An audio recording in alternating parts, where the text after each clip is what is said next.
ಮೃದು ವಚನವೇ ಸಕಲ ಜಪಂಗಳಯ್ಯ, ಮೃದು ವಚನವೇ ಸಕಲ ತಪಂಗಳಯ್ಯ ಅಂತಾರ ಶರಣರು. ಮೃದುವಾದ ಮಾತುಗಳೇನದಲ್ಲ, ಏನು ಆಡ್ತೀಯಲ್ಲ, ಅದುವೇ ದಿನನಿತ್ಯ ಭಗವಂತನ ಸ್ಮರಣೆ, ಭಗವಂತನ ತಪ, ಭಗವಂತನ ಜಪ. ಅಂಥ ಮಾತುಗಳು ನಿನ್ನಿಂದ ಬರಲಿ ಅಂತ ತಿಳ್ಕೊಂಡು ಎಲ್ಲರ ಅಭಿಪ್ರಾಯ ಹಾಗೆ ನಾವು ಬದುಕಬೇಕು. ಚಲೋ ಮಾತುಗಳನ್ನು ಆಡ್ತಾ ಆಡ್ತಾ ಆಡ್ತಾ ನಮ್ಮ ಮಾತುಗಳು ಇನ್ನೊಬ್ಬರಿಗೆ ಬೆಳಕು ಕೊಡಬೇಕು ಅನ್ನುವಂಥ ಚಿಂತನೆಯನ್ನು ನಾವು ನಿನ್ನೆ ಮಾಡಿದ್ದೇವೆ. ಇಂದು ಎಲ್ಲರಿಗೂ ಗೊತ್ತಿದೆ, ನನ್ನ ಜೀವನದೊಳಗೆ ನಾ ಸದಾ ಕಾಲ ಸುಖದಿಂದ ಇರಬೇಕು ಅಂತ. ಎಲ್ಲರೂ ಬಯಸೋದೇನು ಗೊತ್ತಾ? ಏನು ಬಯಸ್ತಾರೆ ಹೇಳ್ರಿ? ಎಲ್ಲರೂ ಬಯಸೋದು ಒಂದೇ ಒಂದು ಶಬ್ದ, ಚಿಂತನೆ, ಒಂದೇ ಒಂದು ವಿಚಾರ. ಏನು ಅಂದ್ರೆ ಸುಖದಿಂದ ಇರಬೇಕು. ಸುಖ ಎರಡಕ್ಷರದ ಒಂದು ಪದ ಏನದಲ್ಲ, ಸುಖ. ಈ ಸುಖ ಬೇಕು, ಸುಖ ಬೇಕು, ಸುಖದಿಂದ ಇರಬೇಕು. ನಾನು ಸುಖದಿಂದ ಇರಬೇಕು, ನನ್ನ ಹೆಂಡರು ಸುಖದಿಂದ ಇರಬೇಕು, ನನ್ನ ಮಕ್ಕಳು ಸುಖದಿಂದ ಇರಬೇಕು, ನನ್ನ ಮನೆತನದ ಕುಟುಂಬದವರೆಲ್ಲರೂ ಸುಖದಿಂದ ಇರಬೇಕು. ಯಾವಾಗಲೂ ನಾವು ಸುಖದಿಂದ ಬದುಕಬೇಕು ಅಂತ ಆಸೆ ಇಟ್ಟುಕೊಂಡು ನಾವೆಲ್ಲ ಜೀವನ ಮಾಡ್ತೀವಲ್ಲ. ಹಾಗಾದ್ರೆ ಆ ಸುಖ ಎಲ್ಲಿದೆ? ಸುಖ ಎಲ್ಲಿದೆ? ಯಾರೂ ಜೀವನದೊಳಗೆ ಹುಟ್ಟಿ ಬಂದಂಥ ಪ್ರತಿಯೊಬ್ಬ ಮಾನವನೂ ಸಹಿತ, ಪ್ರತಿಯೊಬ್ಬ ಮನುಷ್ಯನೂ ಸಹಿತ ಸಾಯುವರಿಗೂ ಭಗವಂತ ನನಗ ದುಃಖವನ್ನು ಕೊಟ್ಟು ಕಾಪಾಡುವಂತ ಯಾವನೂ ಬೇಡಿಕೊಳ್ಳೋದಿಲ್ಲ. ದೇವರ ಗುಡಿಯ ಮುಂದೆ ಹೋಗಿ ನಿಂತು, ಬಸವಣ್ಣನ ಗುಡಿಯ ಮುಂದೆ ನಿಂತ್ಕೊಂಡು, ಶಿವಲಿಂಗೇಶ್ವರರ ಗದ್ದುಗೆಯ ಮುಂದೆ ನಿಂತ್ಕೊಂಡು, ಶಿವಲಿಂಗೇಶ, ಬಸವೇಶ, ಮುರುಗೇಶ, ರಾಚೋಟೇಶ ನನಗೆ ದುಃಖ ಕೊಡುವಂತ ಯಾರಾದರೂ ಕೇಳಿರೇನ್ರಿ?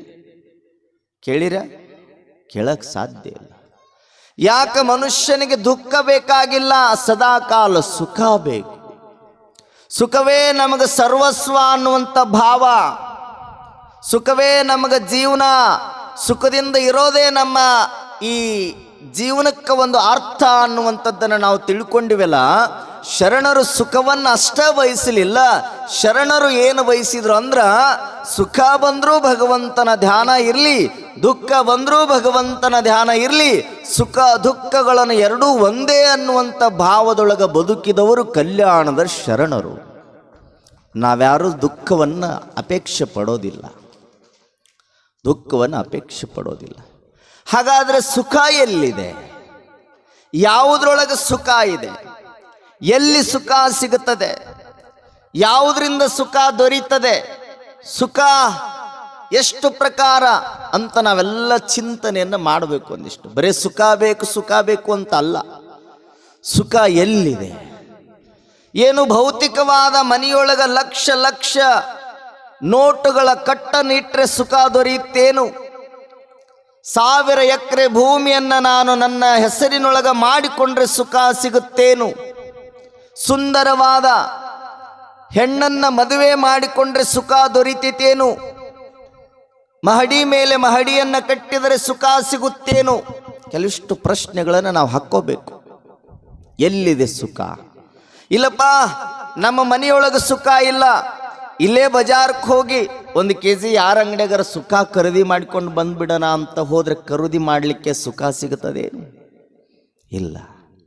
ಶರಣರು ಹೇಳ್ತಾರ, ಸುಖ ಹೊರಗೆ ಸಿಗೋದಿಲ್ಲೋ ತಮ್ಮ. ಸುಖ ನಿನಗೆ ದೊರೀಬೇಕು ಅಂದ್ರ ನೀನು ಶರಣರ ಸಂಘದೊಳಗೆ ನೀ ದಿನಗಳನ್ನು ಕಳೆದಿ ಅಂದ್ರೆ ಮಾತ್ರ ಸುಖ ಸಿಗುತ್ತದ. ವಚನ ಸಾಹಿತ್ಯವನ್ನ ದಿನನಿತ್ಯ ನೀನು ಪಚನ ಮಾಡಿಕೊಂಡ್ರೆ ಸುಖ ಸಿಗುತ್ತದ. ಮಹಾತ್ಮರ ಮುತ್ತು ನುಡಿಮುತ್ತುಗಳೊಳಗೆ ನಿನಗೆ ಸುಖ ಸಿಗುತ್ತೈತಿ ಅಂತಾರ ಅವರು ಮುಂದೆ ಹೇಳ್ತಾರ. ಇದನ್ನು ಓದಿದ್ರೆ, ಇದನ್ನು ಕೇಳಿದ್ರೆ ಇದರಿಂದ ಸುಖ ಸಿಗುತ್ತೈತೆ ಅಂತೀಯಲ್ಲ, ಆ ಸುಖ ಎಲ್ಲಿ ಪರ್ಫೆಕ್ಟ್ ಆಗಿ ಸಿಗುತ್ತೈತೆ ಅಂದ್ರ ಎಲ್ಲರೂ ಕೂಡಿ ಉಣ್ಣೋದ್ರೊಳಗೆ ಸುಖ ಐತಿ ಅಂತಾರ ಅವರು ಶರಣರು. ನೀನು ಒಬ್ಬನೇ ಓದಿ ಪಂಡಿತನಾದ್ರೆ ಸಾಲದು, ನೀನು ಒಬ್ಬನೇ ಓದಿ ಅಧಿಕಾರಿ ಆದ್ರೆ ಸಾಲದು. ನೀನು ಅಧಿಕಾರಿ ಆದಿ ಅಂದ್ರೆ ಆ ಅಧಿಕಾರದಿಂದ ಬಂದಿರುವಂತ ಸಂಪತ್ತನ್ನಾಗ್ಲಿ, ಹಣವನ್ನಾಗ್ಲಿ, ನೀನು ಯಾರಿಗೆ ಇರೋದಿಲ್ಲ ಅವರಿಗೆ ಕೊಟ್ಟು ಬದುಕಿದಿ ಅಂದ್ರೆ ಅದರೊಳಗೆ ಸುಖ ಸಿಗತೈತಿ ಅಂತಾರವ್ರು. ಸುಖ ಮತ್ತೊಂದ್ರಾಗಿಲ್ಲ. ಸುಖವನ್ನು ಕೊಂಡುಕೊಂಡು ತರ್ತೀವಿ ಅಂದರೆ ಎಲ್ಲಿಯೂ ಸಿಗೋದಿಲ್ಲ. ನೀನಿರುವ ಸ್ಥಾನದಲ್ಲಿ, ನೀನಿರುವಂಥ ವಾತಾವರಣದೊಳಗ ಎಲ್ಲರೊಂದಿಗೆ ಪ್ರೀತಿಯಿಂದ ಪ್ರೇಮದಿಂದ ಬಾಳಿದಿ ಅಂದರೆ ಅಲ್ಲೇ ನಿಜವಾದ ಸುಖ ಸಿಗತೈತಿ ಅಂತಾರೆ. ಅದಕ್ಕೆ ಹೇಳ್ತಿದ್ರು 12ನೇ ಶತಮಾನ. 12ನೇ ಶತಮಾನವನ್ನು ಏನಂತ ಕರಿತಿದ್ರು ಅಂದರೆ ಕಲ್ಯಾಣ ರಾಜ್ಯವನ್ನು ಸುಖಿರಾಜ್ಯ ಅಂತ ಕರಿತಿದ್ರು. ಕಲ್ಯಾಣದ ರಾಜ್ಯವನ್ನ ಸುಖಿ ರಾಜ್ಯ ಅಂತಿದ್ರು. ಯಾಕೆ? ಕಲ್ಯಾಣದ ರಾಜ್ಯದೊಳಗೆ ಪ್ರತಿಯೊಬ್ಬ ಶರಣನೂ ಸಹಿತ ಸುಖದಿಂದ ಬದುಕಿದವರು. ಇವರು ನನ್ನವರು, ತನ್ನವರು, ಎಲ್ಲರೂ ಒಂದು ಅನ್ನುವಂಥ ಭಾವದಿಂದ ಬದುಕಿದರು. ಕಲ್ಯಾಣ ರಾಜ್ಯದಲ್ಲಿ ಎಲ್ಲರೂ ಕೂಡಿ ಉಂಡರು, ಎಲ್ಲರೂ ಕೂಡಿ ಆಡಿದರು, ಎಲ್ಲರೂ ಕೂಡಿ ಬಾಳಿದರು. ಹಾಗಾಗಿ ಆ ಕಲ್ಯಾಣದ ರಾಜ್ಯ ಸುಖಿ ರಾಜ್ಯವಾಗಿತ್ತು. ಈಗ ನಮ್ಮೂರೊಳಗ ನಾವೊಂದು 4 ಮಂದಿ ಕೂಡಿದ್ವಿ ಅಂದ್ರೆ ಇನ್ನು 4 ಮಂದಿ ಬೇರೆ ಇರ್ತಾರ. 8 ಮಂದಿ ಕೂಡಿ ಉಣ್ಣಾಕ್ ಹತ್ತಿದ್ರೆ ಇನ್ನು 8 ಮಂದಿ ಬೇರೆ ಹೋಗಿರ್ತಾರ. ಅದಕ್ಕೆ ಸುಖಿ ರಾಜ್ಯ ಅನ್ನೋದಿಲ್ಲ. ಸುಖಿ ರಾಜ್ಯ ಅಂದ್ರೆ ಪ್ರತಿಯೊಬ್ಬ ವ್ಯಕ್ತಿಯು ಆ ರಾಜ್ಯದಲ್ಲಿರುವಂಥವನು ಕೂಡಿ ಉಂಡು, ಕೂಡಿ ಬಾಳಿದರೆ, ಕೂಡಿ ಬದುಕಿದರೆ ಅದು ನಿಜವಾದ ಸುಖಿ ರಾಜ್ಯ ಅಂತ ಕರೀತಾರೆ. ಅದಕ್ಕೆ ನಮಗೆ ಸುಖ ಸಿಗೋದು ಕೂಡಿ ಉಣ್ಣೋದ್ರೊಳಗ. ಶರಣರು ಎಷ್ಟು ಸುಂದರವಾದ ವಚನವನ್ನು ಬರೆದಾರ. ಅವರ ಸುಖ ಎನ್ನ ಸುಖ, ಅವರ ದುಃಖ ಎನ್ನ ದುಃಖ. ಅವ್ರದ್ದು ಬೇರೆ ನಂದು ಬೇರೆ ಅನ್ನೋದಿಲ್ಲ. ಶರಣರ ಸ್ವಭಾವನೇ ಬೇರೆ, ನಮ್ಮೆಲ್ಲರ ಸ್ವಭಾವನೇ ಬೇರೆ. ಅದಕ್ಕೆ ಮನುಷ್ಯನಾಗಿ ಉಳಿದಿಲ್ಲ. ಮನುಷ್ಯನಾಗಿ ಉಳಿದಿಲ್ಲ. ಮನುಷ್ಯನಲ್ಲಿ ದುರ್ಗುಣ ಹೆಚ್ಚಾಗ್ಯದ, ದುರಾಚಾರ ಹೆಚ್ಚಾಗ್ಯದ, ದುರ್ನೀತಿ ಹೆಚ್ಚಾಗ್ಯದ. ಅದಕ್ಕೆ ಸಿದ್ಧಯ್ಯ ಪುರಾಣಕ್ಕೆ ಹೇಳ್ತಾನ, ಏನಾದರೂ ಆಗು ಮೊದಲು ನೀ ಮಾನವನಾಗು, ರಾಷ್ಟ್ರಭಕ್ತನೇ ಆಗು, ರಾಜಕಾರಣಿಯೇ ಆಗು, ಡಾಕ್ಟರ್ ಆಗು, ಇಂಜಿನಿಯರ್ ಆಗು, ಏನಾದರಾಗು, ಮೊದಲು ನೀ ಮಾನವನಾಗು. ಮಾನವನ ತತ್ವ ಎಲ್ಲರನ್ನು ಕೂಡಿಕೊಂಡು ಪ್ರೀತಿಯಿಂದ ಬದುಕಬೇಕನ್ನುವಂಥ ತತ್ವ. ನಮ್ಮ ಬದುಕು ಏನಾಗಿದೆ ಅಂದರೆ ಬರೇ ಮುಂಜಾನಿಂದ ಹಿಡ್ಕೊಂಡು ಸಂಜೆ ಮಟನೂ ಸಹಿತ ಬರೇ ಹಣ ಗಳಿಸೋದ್ರೊಳಗನೆ ಬದುಕು ವ್ಯರ್ಥ ಆಗ್ತಾ ಇದೆ. ಭೌತಿಕವಾದ ಯಾವುದರಿಂದ ಸುಖ ಸಿಗೋದಿಲ್ಲ, ಯಾವುದರಿಂದ ಸುಖ ಇಲ್ಲ, ಅದರನ್ನು ಗಳಿಸೋದಕ್ಕಾಗಿ ಹೊತ್ತನ್ನು ಕಳೀತಾ ಇದ್ವಿ ನಾವು. ಅಂಥ ಹೊತ್ತಿನ ಬದುಕಿಗೆ ಅರ್ಥ ಉಂಟೆ? ಬರೇ ಭೌತಿಕವಾದ ಸಂಪತ್ತನ್ನು ಗಳಿಸೋದ್ರಲ್ಲಿ ಹೊತ್ತುಗಳನ್ನು ಕಳೆದ್ರೆ ಆ ಬದುಕು ಅದು ಅರ್ಥಮಯವಾದ ಬದುಕಲ್ಲ ಅಂತಾರ. ಅರ್ಥಮಯವಾದ ಬದುಕು ಅಂದ್ರ ಎಲ್ಲರನ್ನು ಒಪ್ಪಿಕೊಂಡು ಕೂಡಿಕೊಂಡು ಪ್ರೇಮದಿಂದ ಪರಸ್ಪರ ಧನ್ಯತೆಯ ಭಾವದಿಂದ ಬದುಕಿದರೆ ಮಾತ್ರ ಅದು ನಿಜವಾದ ಬದುಕು ಅಂತಾರ ಶರಣರು. ನಿಜವಾದ ಬದುಕು. ಭೌತಿಕವಾದ ಸಂಪತ್ತಿಗೆ ಬೆನ್ನು ಹತ್ತಿದ್ರೆ ಅದರಿಂದ ಸುಖ ಸಿಗೋದಿಲ್ಲ. ಯಾರು ಕೊರಳೊಳಗ ಒಂದು 20 ತೊಲೆ ಚೈನಾ ಹಾಕ್ಕೊಂಡು ಒಬ್ಬರ ಒಂದು ರೌಂಡ್ ಊರು ಸುತ್ತ ಹಾಕಿ ಬರ್ರಿ ನೋಡೋಣ. ಸುತ್ತ ಹಾಕಿ ಬರ್ರಿ. ಬ್ಯಾಗಿನೊಳಗೆ ಒಂದು 10 ಲಕ್ಷ ರೂಪಾಯಿಯನ್ನು ಇಟ್ಕೊಂಡು ಒಬ್ಬರ ಗಾಡಿ ತಗೊಂಡು ಹೋಗಿ ಬರ್ರಿ ನೋಡೋಣ. ಹೋಗಿ ಬರ್ರಿ. ಆ ಭೌತಿಕದ ಸಂಪತ್ತಿನಿಂದ ಸುಖ ಇಲ್ಲ. ಬಂಗಾರದ ಆಭರಣವನ್ನ ಕೊರಳೊಳಗೆ ಹಾಕ್ಕೊಂಡು ನಾವು ಹೊಂಟಿವಿ ಅಂದರೆ ಒಂದು ಕ್ಷಣ ನಾವು ಸುಖದಿಂದ ಹೋಗೋದಿಲ್ಲ, ನಮಗೆ ಭಯ ಕಾಡ್ತಿರ್ತದೆ. ಯಾರಾದರೂ ಬಂದು ಆ ಬಂಗಾರದ ಚೈನವನ್ನು ಕಿತ್ಕೊಂಡು ಹೋದ್ರೆ ಹೆಂಗ ಅಂತ ಚಿಂತೆ ಕಾಡ್ತಿರ್ತದೆ. 10 ಲಕ್ಷ ರೂಪಾಯಿ ಬ್ಯಾಗನ್ನು, ಹಣ ಇರುವಂಥ ಬ್ಯಾಗನ್ನು ತೆಗೆದುಕೊಂಡು ಹೊಂಟ್ರಿ ಅಂದ್ರೆ ನಿಮ್ಮ ಪ್ರಾಣವನ್ನು ಲೆಕ್ಕಿಸೋದಿಲ್ಲ. ಒಟ್ಟು ಆ ಬ್ಯಾಗನ್ನು ಗಟ್ಟಿಯಾಗಿ ಹಿಡ್ಕೊಂಡು ಹೆಂಗರ ಮಾಡಿ ಊರು ಮುಟ್ಟಬೇಕು ಅನ್ನುವಂಥ ಸದಾ ನಿನ್ನ ಲಕ್ಷ್ಯ ಬ್ಯಾಗಿನ ಮ್ಯಾಗಿರ್ತದ. ಅಲ್ಲಿ ನಿನ್ನ ಸುಖ ಸಿಗುತ್ತದೇನೋ? ಅದರಿಂದ ಸುಖ ಇಲ್ಲ. ನಮ್ಮ ಭಾವ ಹೇಗಾಗಿದೆ ಅಂದರೆ ಯಾರಿಗೇನಾದರೂ ಆಗಲಿ, ಯಾರ ಬದುಕಾಗ್ಲಿ ಯಾರ ಮನೆಯಾಗ್ಲಿ ಎತ್ಕೊಟ್ಕೊಂಡು ಹೋಗ್ಲಿ, ನಾನು ಮಾತ್ರ ಸುಖದಿಂದ ಶಾಂತಿಯಿಂದ ಇರಬೇಕು ಅನ್ನುವಂಥ ದುರ್ಬುದ್ಧಿ ನಮಗೆ ಬಂದದ.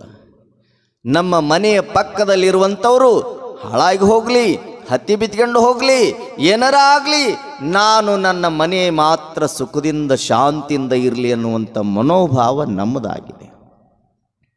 ಅದಕ್ಕೆ ಬಸವಣ್ಣವರಂತಾರ, ಹಾಗೆ ಬದುಕೋದಲ್ಲ. ನಿನ್ನ ಕಷ್ಟ, ನಿನ್ನ ದುಃಖ, ನಿನ್ನ ಸುಖ ಅದು ನಿನಗಷ್ಟೇ ಇರಲಿ ಅಂತ ಅನ್ಕೋಬೇಡ.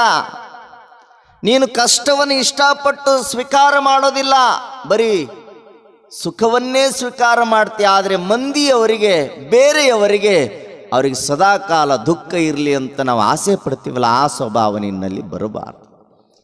ಪರಸ್ಪರ ಧನ್ಯತೆಯ ಭಾವ ಬರಬೇಕಂತೆ.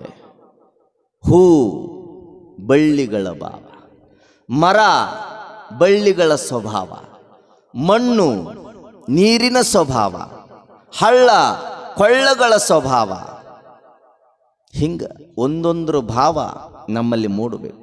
ಬಳ್ಳಿ ನೋಡ್ರಿ, ಗಿಡವನ್ನ ಯಾವಾಗಲೂ ಆಶ್ರಯಿಸ್ತದದು ಬಳ್ಳಿ. ಒಂದು ಹೂ ಬಿಡುವಂಥ ಬಳ್ಳಿ ಆಗಲಿ, ಯಾವುದೇ ಒಂದು ಬಳ್ಳಿ ಆಗಲಿ, ಪಕ್ಕದೊಳಗೆ ಗಿಡ ಇತ್ತು ಅಂದ್ರೆ ಆ ಗಿಡಕ್ಕೆ ಸುತ್ತ ಹಾಕ್ತದೆ ಬಳ್ಳಿ. ಆ ಗಿಡ ಏನಾದರೂ ಹೇಳ್ತದೇನು, ಏ ಬಳ್ಳಿ ನನಗೆ ಸುತ್ತ ಹಾಕಬೇಡ, ನನ್ನನ್ನು ಸುತ್ತಿಕೊಂಡು ನನ್ನ ಅಷ್ಟು ಎತ್ತರ ನೀ ಬೆಳೆದಿ ಅಂದ್ರೆ ನಿನ್ನನ್ನು ಕೊಂದು ಹಾಕ್ತೀನಿ ಅಂತ ತಿಳ್ಕೊಂಡು ಬಳ್ಳಿಗೆ ಗಿಡ ಹೇಳೋದಿಲ್ಲ. ಗಿಡ ಅಂತದ, ಬೆಳಿತೇನಪ್ಪ, ಹಾಗಾದ್ರೆ ನಿನಗೆ ನಿಲ್ಲಕ್ಕಾಗೋದಿಲ್ಲಲ್ಲ, ನನ್ನ ಬೊಡ್ಡೆಯನ್ನು ಸುತ್ತಿಕೊಂತ ನನ್ನಷ್ಟು ಎತ್ತರ ಬೆಳಿ ಅಂತ ತಿಳ್ಕೊಂಡು ಪರಸ್ಪರ ಧನ್ಯತೆಯ ಭಾವದಿಂದ ಆ ಬಳ್ಳಿಗೆ ಸಹಕಾರ ಕೊಡ್ತದೆ. ಒಂದು ಮರ ಕೊಡ್ತದಿಲ್ಲ, ಕೊಡ್ತದೆ. ಯಾವುದಾದ್ರೂ ನದಿ ಹರಿತಾ ಇತ್ತು ಅಂದ್ರ ಆ ನದಿಯು ಸಹಿತ ಯಾರಾದರೂ ಆ ರೈತರಾದವರು ತಮ್ಮ ಹೊಲಕ್ಕೆ ನೀರು ತಗೊಂಡಾಗ ಆ ನದಿ ಏನಾದರೂ ಆ ಹೊಲಕ್ಕೆ ನೀರು ಹೋಗಬಾರ್ದು ಅಂತ ತಿಳ್ಕೊಂಡು ತಾನೇ ಹೋಗೋದಿಲ್ಲ.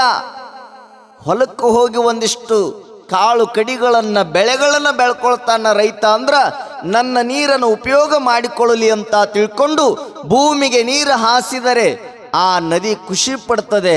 ಆ ನದಿ ದ್ವೇಷ ಭಾವದಿಂದ ಬದುಕೋದಿಲ್ಲ. ಹೋಗ್ಲಿ ಒಂದಿಷ್ಟು ಭೂಮಿ ತಂಪಾಗಲಿ ಅಂತ ಧನ್ಯತೆಯ ಭಾವದಿಂದ ತನ್ನ ಒಡಲಲ್ಲಿರುವಂಥ ನೀರನ್ನು ಭೂಮಿಗೆ ಹರಿಯುವಂತೆ ಮಾಡ್ತದೆ ನದಿ. ಹಾಗಾಗಿ ನಾವು ಎಲ್ಲರೂ ಹಾಗೆ ಬದುಕಬೇಕು. ಪರಸ್ಪರ ಪ್ರೀತಿಯ ಭಾವ ನಮ್ಮಲ್ಲಿ ಮೂಡಬೇಕು. ಯಾವುದರಲ್ಲಿ ಸುಖ ಇದೆ ಅಂದ್ರೆ 12ನೇ ಶತಮಾನದಕ್ಕಿಂತ ಪೂರ್ವದಲ್ಲಿ ದೊಡ್ಡ ದೊಡ್ಡ ರಾಜ ಮನೆತನಗಳಿದ್ದು, ರಾಜರಿದ್ರು, ಮಹಾರಾಜರಿದ್ರು. ಅವರೆಲ್ಲ ಯಾವುದ್ರೊಳಗೆ ಸುಖ ಇದೆ ಅಂದ್ರೆ ಅವ್ರು ತಿಳ್ಕೊಂಡಿದ್ರು ಬಹಳಷ್ಟು ರಾಜ್ಯಗಳನ್ನು ಗೆದ್ದುಕೊಳ್ಬೇಕು, ಆ ರಾಜ್ಯದಿಂದ ಬಂದಿರುವಂಥ ಸಂಪತ್ತನ್ನ, ಆ ರಾಜ್ಯದ ಎಲ್ಲ ಆಳ್ವಿಕೆಯನ್ನು ನಾವೇ ಮಾಡಬೇಕು, ಆ ಸಂಪತ್ತನ್ನು ನಮ್ಮ ಅರಮನೆಯಲ್ಲಿ ಇಟ್ಕೊಂಡಾಗ ಮಾತ್ರ ನಮಗೆ ಸುಖ ಅನ್ನುವಂಥ ಭಾವದಿಂದ ಬೇರೆ ರಾಜ್ಯದ ಮೇಲೆ ಅವರು ದಾಳಿ ಮಾಡ್ತಿದ್ರಲ್ಲ. ಅವರೆಲ್ಲರೂ ಏನು ತಿಳ್ಕೊಂಡಿದ್ರು ಅಂದರೆ ಸಂಪತ್ತು ಗಳಿಸೋದು, ರಾಜ್ಯ ಗೆಲ್ಲೋದು, ಎಲ್ಲದನ್ನು ನನ್ನ ಹತ್ರ ಇತ್ತು ಅಂದರೆ ಎಲ್ಲರೂ ನನಗೆ ಶರಣು ಹೋಗ್ತಾರೆ ಅನ್ನುವಂಥ ಖುಷಿಯೊಳಗ ಅದುವೇ ನಿಜವಾದ ಸುಖ ಅನ್ನುವಂಥ ಭಾವನೆಯೊಳಗೆ ರಾಜರು ಮಹಾರಾಜರು ಎಲ್ಲರೂ ಸಹಿತ ಯುದ್ಧ ಮಾಡ್ತಿದ್ರು. ಕಳಿಂಗ ಯುದ್ಧ ಅಂತ ಬರುತ್ತದೆ. ಆ ಕಳಿಂಗ ಯುದ್ಧದಲ್ಲಿ ಇತಿಹಾಸದಲ್ಲಿರುವಂಥ ಒಂದು ಘಟನಾ ಇದು. ಕಳಿಂಗ ಯುದ್ಧದೊಳಗ ಮೌರ್ಯ ಸಾಮ್ರಾಜ್ಯದ ಬಿಂದುಸಾರ ಅವನ ಮಗ ಅಶೋಕ ಏನು ಮಾಡ್ತಾರೆ ಅಂದರೆ ಕಳಿಂಗ ಯುದ್ಧಕ್ಕೆ ಸನ್ನದ್ಧನಾಗ್ತಾನೆ. ಅಶೋಕ ಮಹಾರಾಜ ಮೌರ್ಯ ಸಾಮ್ರಾಜ್ಯದ ಅರಸನಾಗಿರುವಂಥ ಅಶೋಕ ಕಳಿಂಗ ಯುದ್ಧಕ್ಕೆ ಹೊರಟ. ಕಳಿಂಗ ಯುದ್ಧದೊಳಗೆ ಬಿಂದುಸಾರನ ಮಗನಾಗಿರುವಂಥ ಅಶೋಕ ಏನು ಮಾಡ್ತಾನಂದ್ರೆ ಸುಮಾರು 10,000 ಜನರ ಕೈಗಳನ್ನು ಕತ್ತರಿಸ್ತಾನೆ. 10,000 ಜನರ ಕೈಗಳನ್ನು ಕತ್ತರಿಸ್ತಾನೆ. ಸುಮಾರು 15-20 ಸಾವಿರ ಸೈನಿಕರ ಹೆಣವನ್ನು ರಣರಂಗದಲ್ಲಿ ಕೆಡುತ್ತಾನೆ. ನೋಡ್ತಾನೆ. ಯಾರ್ಯಾರು ತೀರಿದ್ರೋ, ಯಾರ್ಯಾರು ರಣರಂಗದಲ್ಲಿ ಹೆಣವಾಗಿ ಬಿದ್ದಿದ್ರೋ ಅವರೆಲ್ಲ ಹೆಂಡರು, ಅವರೆಲ್ಲ ಪತ್ನಿಯರು ಅಳಾಕತ್ತಿದ್ರು. ಅಕ್ರಂದನ ಮುಗಿಲಿಗೆ ಮುಟ್ಟಿತ್ತು. ಎಲ್ಲರೂ ಬೋರಾಡಿ ಎಲ್ಲರೂ ಅಳುವಂತ ಸಂದರ್ಭದೊಳಗೆ ಒಂದು ಕ್ಷಣ ಮೌರ್ಯ ಸಾಮ್ರಾಜ್ಯದ ಅರಸನಾಗಿರುವಂತ ಅಶೋಕ ಅಂತಾನ, ಇದೆಲ್ಲವನ್ನ ನೋಡ್ತಾನ. ರಕ್ತ ಹರಿತಾ ಇರ್ತದೆ, ಹೆಣಗಳು ಬಿದ್ದಿರ್ತಾವ. ಅದು ಎಲ್ಲವನ್ನ ನೋಡಿ ಅಶೋಕ ಅಂತಾನ, ಏನಪ್ಪ ಇದು ವಿಚಿತ್ರ, ಸುಖ ಇದ್ರೊಳಗೈತಿ ಅನ್ಕೊಂಡಿದ್ದೆ ನಾನು. ಏನು, ಯುದ್ಧವನ್ನು ಮಾಡಿ ಸಾಮ್ರಾಜ್ಯವನ್ನು ಗೆದ್ದು ಸಂಪತ್ತನ್ನು ಗಳಿಸೋದ್ರೊಳಗೆ ಸುಖ ಐತಿ ಅಂತ ಇಷ್ಟೆಲ್ಲ ಮಾಡಿದ್ವಿ. ಆದರೆ ಎಷ್ಟೋ ಜನಗಳು ತಮ್ಮ ಗಂಡರನ್ನು ಕಳ್ಕೊಂಡು ಅವರ ಅಕ್ರಂದ ಮುಗಿಲು ಮುಟ್ತಾ ಇದೆ, ಅವರ ಕೂಗು ಮುಗಿಲಿಗೆ ಕೇಳ್ತಾ ಇದೆ. ಅಂದ್ರೆ ಇನ್ನು ಮುಂದೆ ಇದರಿಂದ ಸುಖ ಸಿಗೋದಿಲ್ಲಪ್ಪ. ಸುಖ ಸಿಗಬೇಕಂದ್ರ ಬೇರೆ ಉಪಾಯವನ್ನು ನೋಡಬೇಕು ಅನ್ಕೊಂಡವನ ಅಶೋಕ ಉಪಗುಪ್ತ ಅನ್ನುವಂಥ ಬೌದ್ಧ ಧರ್ಮದ ಬಿಕ್ಕು, ಬುದ್ಧನ ಶ್ರೇಷ್ಠ ಶಿಷ್ಯನಾಗಿರುವಂಥ ಉಪಗುಪ್ತ ಅನ್ನುವಂಥವನ ಕಡೆಯಿಂದ ದೀಕ್ಷೆಯನ್ನು ಪಡ್ಕೋತಾನ. ಅಂದಿನಿಂದ ಅಶೋಕ ಯುದ್ಧವನ್ನು ಮಾಡೋದು ಬಿಟ್ಟು ಎಲ್ಲರೊಂದಿಗೆ ಪ್ರೀತಿಯಿಂದ ಶಾಂತಿಯಿಂದ ಬದುಕಿದರೆ ಸುಖ ಸಾಧಿಸಲು ಸಾಧ್ಯ ಅಂತ ಬೌದ್ಧ ಧರ್ಮವನ್ನು ಸ್ವೀಕಾರ ಮಾಡ್ತಾನೆ ಅಶೋಕ. ಕಾರಣ, ಯುದ್ಧದಲ್ಲಿ ಸುಖ ಇಲ್ಲ. ಭೌತಿಕವಾದ ಸಂಪತ್ತನ್ನು ಸಂಗ್ರಹ ಮಾಡಿ ಅರಮನೆಯೊಳಗೆ ಒಟ್ಟಿದರೆ ಸುಖವಿಲ್ಲ. ಸುಖ ಸಿಗೋದು ಎಲ್ಲಿ ಅಂದ್ರ ಅದು ಪ್ರೀತಿ, ಪ್ರೇಮ, ಶಾಂತಿಯಿಂದ ಎಲ್ಲಿ ಬದುಕಲು ಸಾಧ್ಯ ಅಲ್ಲಿ ಮಾತ್ರ ಸುಖ ಸಿಗತೈತಿ ಅಂತ ಅಂದಿನಿಂದ ಯುದ್ಧವನ್ನು ಮಾಡೋದನ್ನು ಬಿಟ್ಟ ಮೌರ್ಯ ಸಾಮ್ರಾಜ್ಯದ ಚಕ್ರವರ್ತಿ ಅಶೋಕ ಮಹಾರಾಜ. ನಾವು ಅದಕ್ಕೆ ಬೆನ್ನು ಹತ್ತೀವಿ. ಒಟ್ಟು ನಮಗಿರಲಿ, ಎಲ್ಲದು ನಮ್ಗೆ ಬರಲಿ, ನಮಗೆ ಇರಲಿ, ನಮ್ಮ ಸಂಪತ್ತಲ್ಲ ಮಂದಿ ಸಂಪತ್ತು ನಮ್ಗೆ ಇರಲಿ ಅನ್ನೋರು ನಾವು. ನಮ್ಮ ದುರಾಸೆ, ಆ ದುರಾಸೆ ಇತ್ತು, ಕೆಟ್ಟ ಮನೋಭಾವ ಇದ್ರ ನಮ್ಮ ಕಡೆ ಸುಖ ಇರಾಕ, ನಮ್ಮ ಕಡೆ ಸುಖ ದೊರೆಯೋದಿಲ್ಲ. ಅದಕ್ಕೆ ಬಸವಣ್ಣವ್ರಂತಾರ, ಕೋಳಿ ಒಂದಗಳ ಕಂಡಡೆ ಕೂಗಿ ಕರೆಯುವುದು ತನ್ನ ಬಳಗವನ್ನ. ಕೋಳಿ ಒಂದು ಅಗಳ ಕಂಡ್ರ ಕೂಗಿ ಕರಿತದ, ಕಾಗಿ ಒಂದು ಅಗಳ ಕಂಡ್ರ ಕೂಗಿ ಕರಿತದ. ಕಾಗಿ, ಕೋಳಿ ಇವೆರಡೂ ಸಹಿತ ಮಾತು ಬರದೇ ಇರುವಂಥ ಪ್ರಾಣಿಗಳು, ಪಕ್ಷಿಗಳು. ಹೌದಾ? ಕಾಗಿ ಮಾತಾಡುತ್ತೇನು, ಕೋಗಿಲೆ ಮಾತಾಡುತ್ತೇನು, ಅಥವಾ ಕೋಳಿ ಮಾತಾಡುತ್ತೇನು, ಇವು ಯಾವೂ ಮಾತಾಡೋದಿಲ್ಲ. ಆದರೆ ಅವುಗಳ ಸ್ವಭಾವ ವಿಭಿನ್ನ ಇದೆ. ಕಾಗಿ ಯಾರು ತೆಲಿಗೆರ ಬಡಿತು ಅಂದ್ರೆ ಇಲ್ಲಿ ಕುಂತಿರಲ್ಲ ಊರಾಗ ಮಂದಿ, ನೀವು ಹೋಗ್ತಿರ್ಬೇಕಾದ್ರೂ ಒಂದು ಕಾಗಿ ಬಂದು ತೆಲಿಗೆ ಬಡಿತು ಅಂದ್ರೆ ಏನು ಮಾಡ್ತೀರಿ? ಏನು ಮಾಡ್ತೀರಿ? ಕಾಗಿ ಬಡ್ದೈತವ ಅಂತವ್ರು ಉಂಡ ಕಟ್ ಮಾಡಿ ಇಡ್ತೀರಿ. ಏನು ಮಾಡ್ತೀರಿ? ಸ್ನಾನ ಮಾಡ್ತೀರಿ. ಯಾಕ? ಕಾಗಿ ಬಿಡೋದೈತೆ ಅನ್ನೋದು ಸ್ನಾನ ಮಾಡ್ತೀರಿ. ಹೌದಿಲ್ಲ?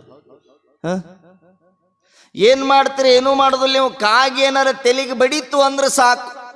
ಯಾರಿಲ್ಲಿ ಪಂಚಾಂಗ ಹೇಳ್ತಿರ್ತಾರೆ, ಯಾರು ಸ್ವಾಮಿಗಳು ಇರ್ತಾರೆ, ಅವ್ರ ಮನೆಗೆ ಹೋಗ್ತೀರಿ. ಅಜ್ಜಾರ ಯಾಕ ನನ್ನ ತೆಲಿ ಕಾಗಿ ಬಿಡೋದೈತೆ ನೋಡ್ರಿ, ಏನೈತೇನ್ರಿ ನಂದು ಕಷ್ಟ, ಏನಾಗೈತೇನ್ರಿ, ನನಗೇನಾರ ಕಂಟಕೈತನ್ರಿ ಮುಂದೆ ಅಂತ ನಾವು ಪ್ರಶ್ನೆ ಮಾಡ್ತೇವೆ. ಆದರೆ ನೆನಪಿಟ್ಕೊಳ್ಳಿ, ಕಾಗಿ ಅಂದ್ರೆ ನಿಮ್ಮೆಲ್ಲರಿಗೂ ಕೆಟ್ಟ ಪಕ್ಷಿ ಅನ್ನುವಂಥ ಭಾವ, ಅನಿಷ್ಟ ಪಕ್ಷಿ. ಕಾಗಿ ಅಂದ್ರೆ ಕೆಟ್ಟದ್ದು. ಆ ಕಾಗಿ ಮನೆ ಒಳಗೆ ಹೋಗ್ತು ಅಂದ್ರೆ ಎಷ್ಟು ಜನ ಮನೆ ಬಿಟ್ಟು ಒಂದು 6 ತಿಂಗಳ ಗುಡಿ ಸೇರ್ತಾರೋ ಗೊತ್ತಿಲ್ಲ, ಗುಡಿ ಸೇರ್ತಾರೋ ಗೊತ್ತಿಲ್ಲ. ಕಾಗಿ ಅಂದ್ರೆ ಅನಿಷ್ಟ ಪಕ್ಷಿ ಅಂತಿರಲ್ಲ. ಕಾಗಿಯ ಕಂಠವನ್ನು ಕೇಳಿದರೆ ನಿಮ್ಗೆ ಆನಂದ ಸಿಗೋದಿಲ್ಲ, ಕಾಗಿಯ ಬಣ್ಣವನ್ನು ನೋಡಿದರೆ ನಿಮ್ಗೆ ಆನಂದ ಆಗೋದಿಲ್ಲ, ಕಾಗಿ ನಿಮ್ಮ ತಲೆಗೆ ಬಡಿದ್ರೆ ನೀವೆಲ್ಲ ಅನಿಷ್ಟ ಅಂತಿರಲ್ಲ. ಆದರೆ ಕಾಗಿಯ ಬಣ್ಣ ಮುಖ್ಯ ಅಲ್ಲ, ಕಾಗಿಯ ಗುಣ ಬಹಳ ಮುಖ್ಯವಾಗಿದೆ ಅಂತ ತಿಳ್ಕೊಂಡು ಬಸವಣ್ಣವ್ರು ಹೇಳ್ತಾರೆ. ಏನಿದೆ ಅದರ ಗುಣ ಅಂದ್ರೆ, ತಾನು ಒಂದು ಅಗಳು ಕಂಡಿತು ಅಂದ್ರೆ ತನ್ನ ಬಳಗನ ಕೂಗಿ ಕರಿತದಂತೆ, ಕೂಗಿ ಕರಿತದೆ.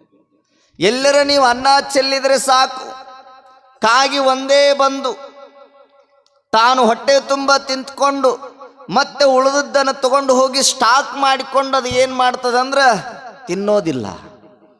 ಅನ್ನ ಬಿದ್ದಿರುವಂಥ ಜಾಗವನ್ನು ನೋಡಿ ಕಾಗಿ ಅಂತದೆ, ಕಾ ಕಾ ಅಂತ ತನ್ನ ಬಳಗವನ್ನು ಕರೆದು, ನನಗ ಅನ್ನ ಸಿಕ್ಕದ, ನಾನು ಉಣ್ತೀನಿ, ನನ್ನೊಂದಿಗೆ ನೀವು ಉಂಡು ಹೊಟ್ಟೆಯನ್ನು ತುಂಬಿಸ್ಕೊಳ್ರಿ ಅನ್ನುವಂಥ ಭಾವದೊಳಗ ಅದು ಕೂಡಿ ಪರಸ್ಪರ ಧನ್ಯತೆಯ ಭಾವದಿಂದ ನಾವೆಲ್ಲರೂ ಒಂದು ಅಂತ ತಿಳ್ಕೊಂಡು ಕೂಡಿ ಉಣ್ಣುವಂಥ ಕೆಲಸ ಮಾಡ್ತೈತಿ. ಇಲ್ಲೆಲ್ಲರೂ ಅದಿರಿಲ್ಲ. ನಿನ್ನೆ ಏನು ಕೇಳಿರಿ, ಮೊನ್ನೆ ಏನು ಕೇಳಿರಿ, ಒಂದೇ ದಿನ ಏನು ಕೇಳಿರಿ, ಎಲ್ಲ ಗೊತ್ತೈತಿ ನಿಮಗೆ, ಗೊತ್ತೈತಲ್ಲ. ಈಗ ಎದ್ದು ಹೋಗ್ತಿರ್ಬೇಕಾದ್ರ ಇದ ದಾರಿ ಹಿಡಿದು ಹೋಗ್ತೀರಿ, ನೀವು ಹೊಕ್ಕಿರಿ, ದಾರಿಗುಂಟ 500 ನೋಟ್ ಒಗಿತೀವಿ, ಹಾಕ್ತೀವಿ. ಆ 500 ನೋಟು ಏನು ದಾರಿ ಉಂಟ ಬೀಳ್ತಾವ, ಅದು ಬರೇ ಚಸ್ಮಾ ಇದ್ದವ್ರಿಗೆ ಅಟ್ಟ ಕಾಣ್ತೈತೆ. ಅದು 3D ಇರ್ತದ ಅದು ನೋಟ್. ಯಾರಿಗೆ ಚಸ್ಮಾ ಇರ್ತೈತೆ ಅವ್ರಿಗೆ ಅಟ್ಟ ಕಾಣ್ತದ ಅದು ನೋಟು, ಮತ್ತೆ ಯಾರಿಗೂ ಕಾಣೋದಿಲ್ಲ. ಯಾರಿಗೆ ಚಸ್ಮಾ ಇರ್ತೈತೆ ಅವರಿಗೆ ನೋಟ್ ಕಂಡಾಗ ಹೋಗುವಂತ ಎಲ್ಲ ಜನರೂ ಸಹಿತ, ನಿಮ್ಮ ಪಕ್ಕದಲ್ಲಿ ಇದ್ರು ಸಹಿತ, ಬರ್ರಿ ಇಲ್ಲಿ 500 ನೋಟ್ ಅದಾವ, ನಾನೊಂದು ತಗೋತೀನಿ, ನೀವೊಂದು ತಗೋರಿ ಅಂತ ತಿಳ್ಕೊಂಡು ಕೂಗಿ ಕರೆದು ಅವರಿಗೆ ರೊಕ್ಕ ಕೊಡ್ತೀರೇ? ನೀವು ಕೊಡ್ತೀರ? ಏನ್ ಮಾಡ್ತೀರಿ? ಮತ್ತೆ ಏನ್ ಮಾಡ್ತೀರಿ? ತಗೊಂಡು ಹೋಗ್ತೀರಿ. ಅದೇನು ಹೆಂಗೆ ತಗೊಂತೀರಿ ಅಂದ್ರೆ, ಒಂದು ವೇಳೆ ಹೋಗ್ತಿರ್ಬೇಕಾದ್ರ ಪಕ್ಕದಾಗ ಮಂದಿ ಇದ್ರ 500 ನೋಟ್ ಬೇಡ ಹೋಗ್ಲಿ, ಕೊಳ್ಳಾಗಿಂದ ಒಂದು ಚೈನ್ ಬಿದ್ದಿತ್ತು ಬಂಗಾರದಂದ್ರ ಮುಗಿತ್ ನೋಡ್ರಿ. ಚೈನ್ ಬಿದ್ದಿದ್ದು ಅಷ್ಟ ಅಲ್ಲ, ಒಂದು 5 ಗಟ್ಟಿ ಬಿದ್ದಿದ್ರು ಸಹಿತ ಮನುಷ್ಯ ಆ 5 ಗಟ್ಟಿ ಮೇಲೆ ಕಾಲಿಟ್ಟು, ಯಾಕೆ ನಿಂತಿ? ಇಲ್ಲವ ಚಪ್ಪಲದ್ದು ಒಂದಿಟ್ಟು ಉಂಗ್ಟ ಕಿತ್ತದ, ಅದನ್ನು ಜೋಡಿಸ್ಕೊಂಬರ್ತೀನಿ ನಡಿ ನಿಮ್ಮ ಮುಂದಕ್ಕೆ. ಚಪ್ಪಲ್ ಉಂಗ್ಟ ಕಿತ್ತಿರೋದಿಲ್ಲ, 5 ಗಟ್ಟಿ ತಗೋಬೇಕಂತ ಗಟ್ಟಿಯಾಗಿ ನಿಂತಿರ್ತಾಳೆ ಆಕಿ. ಯಾರಿಗೆ ಈ ಭಾವ ಇದೆ ಅಂದ್ರೆ ಅವರೆಲ್ಲರೂ ಸಹಿತ ಬಸವಣ್ಣವ್ರಂತಾರ, ಕೂಡಿ ಉಣ್ಣುವಂತ ಭಾವ ನಿನ್ನಲ್ಲಿ ಇಲ್ಲ ಅಂದ್ರೆ ಕಾಗಿಗಿಂತ ಕರಕಷ್ಟ, ಕಾಗಿಗಿಂತ ಕನಿಷ್ಠ ಈ ಮಾನವ ಅಂತಾರ ಬಸವಣ್ಣವರು. ಈ ಮಾನವ ಒಂದು ಅಗಳು ಸಿಕ್ಕರ ಕರೆದು ಉಣ್ತದದು. ನೀವು ಒಂದು ಅಗಳು ಸಿಕ್ಕರ, ಒಂದು ಸ್ವಲ್ಪ ಸಿಕ್ಕರ, ಕೂಡಿ ಉಣ್ಣೋದು ನಿಮಗೆಲ್ಲಿ ಗೊತ್ತೈತಿ? ಕೂಡಿ ಉಣ್ಣುವ ಭಾವ ನಿಮ್ಮಲ್ಲಿಲ್ಲ. ನೀವೆಲ್ಲ ಸ್ವಾರ್ಥಿಗಳು. ಇಲ್ಲೇ ಪ್ರಸಾದ ಮಾಡ್ತಾರಿಲ್ಲ, ದಿನ ಮಾಡ್ತಾರಿಲ್ಲ, ಮಾಡುದಿಲ್ಲ? ಪ್ರವಚನ ಮುಗಿದ ಮೇಲೆ ಪ್ರಸಾದ ಮಾಡ್ತಾರಿಲ್ಲ? ಮಾಡ್ತಾರೆ. ಮಾಡಿದ್ದ ಹಂಗ ನೋಡಿ ಹೊಕ್ಕಿರ, ಉಂಡು ಹೊಕ್ಕಿರ. ಉಂಡು ಹೋಗುವಾಗ ಒಂದೊಂದು ಪ್ಲಾಸ್ಟಿಕ್ ಚೀಲ್ನ ಕಟ್ಕೊಂಡು ಹೊಕ್ಕಿರ, ಹಂಗ ಹೊಕ್ಕಿರ? ಹೋಗುದಿಲ್ಲ. ಯಾರು ಹೋಗುದಿಲ್ಲ ಕೈ ಎತ್ತಿ ನೋಡೋಣ.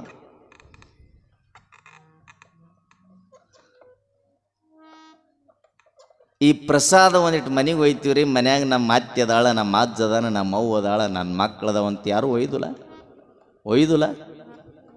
ಗ್ರೇಟ್. ಬಸವಣ್ಣನ ಭಕ್ತರು ನೀವು, ನಿಜವಾದ ಭಕ್ತರು ಎಲ್ಲಿ ಅದಾರಂದ್ರೆ ಬಾಗೇವಾಡಿ ಒಳಗೆ ಅದಾರ. ಹೊಡ್ರಿ ಅದಕ್ಕೆ ಚಪ್ಪಾಳೆ. ಈಗ ಎಲ್ಲ ಹೇಳಿ ಹೊಡಿಸೋಳಂಗಾಗೈತೆ. ಹೊಡಿರಿ ಒಂದಿಟ್ಟು ಚಪ್ಪಾಳೆ ಹೊಡ್ರಿ ನಮ್ಗಂತ. ಚಪ್ಪಾಳೆ ಹೊಡಿಬೇಕಾದ್ರೆ ಯೋಚನೆ ಮಾಡ್ತೈತಿ ಮಂದಿ. ಒಂದಿಟ್ಟು ಚಪ್ಪಾಳೆ ಹೊಡೀರಿ ಅಂದಾಗನ ಹೊಡಿತಾರ, ಅಲ್ಲಿ ಮಟ್ಟ ಹೊಡ್ಯಾಕ ಸಾಧ್ಯನೇ ಇಲ್ಲ. ಯಾರು ಕೂಡಿ ಉಣ್ಣುವ ಭಾವ ಇದೆ ಅವರಲ್ಲಿ ಬರ್ತದೆ ಭಾವನೆ. ಇಲ್ಲಿ ಮಠದೊಳಗ ಪ್ರಸಾದ ಮಾಡ್ಯಾರಂದ್ರೆ ಆ ಪ್ರಸಾದವನ್ನು ನಾವು ಉಂಡು ತಗೊಂಡು ಹೋಗಿ ನಮ್ಮ ಮನೆಯವರಿಗೆ ಕೊಟ್ಟರೆ ಸ್ವಾರ್ಥದ ಬುದ್ಧಿ ಆಗ್ತದ.